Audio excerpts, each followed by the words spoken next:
Hi, I'm Mike Bruno, the women's volleyball coach here at Point Park University. Once again, I will be running the Pittsburgh Marathon blindfolded, tethered to my friend and colleague Jim Irvin, who's the men's and women's cross-country coach here at the university.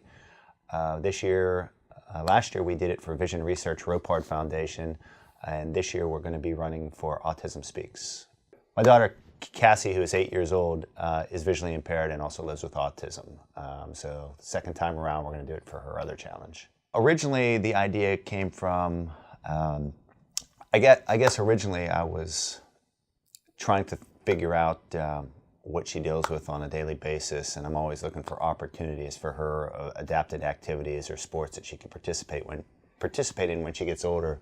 So I took a couple steps on the Montour Trail one time when I was walking/jogging with my eyes shut.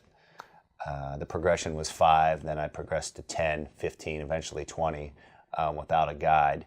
And then last year we took 26.2 miles blindfolded. We came up with the idea, actually it was December 4th, leading up to last year's marathon, and so I guess we had 5-6 months to prepare. The thing that led me to do it for autism this year was it was around mile 14 when we were in the Shadyside neighborhood.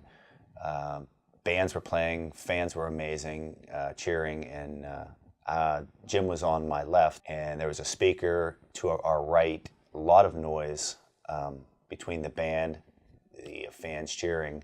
We had to make a right-hand turn, and for the first time in my life, I experienced sensory overload, a common challenge that autistic children deal with. We had to turn right. Instinctually, I wanted to go left. I always equate that experience of being in a dark haunted house. You want to go away from the noise. So, that I never dreamed that would happen. I was just concentrating on her challenge of vision. But we threw that into the mix, and all of a sudden, here we are, ready to run again for Autism Speaks. This idea, obviously, I go outside of my comfort zone and run a marathon blindfolded. Every day, parents of autistic children, have to go outside of their comfort zone to sometimes soothe and try to redirect kids when they're struggling. And so I think awareness, acceptance, and inclusion is what I'm hoping to accomplish here. The community, the region has been amazing. Just this past weekend, the Riverhounds had a Blue Out support for Autism Speaks.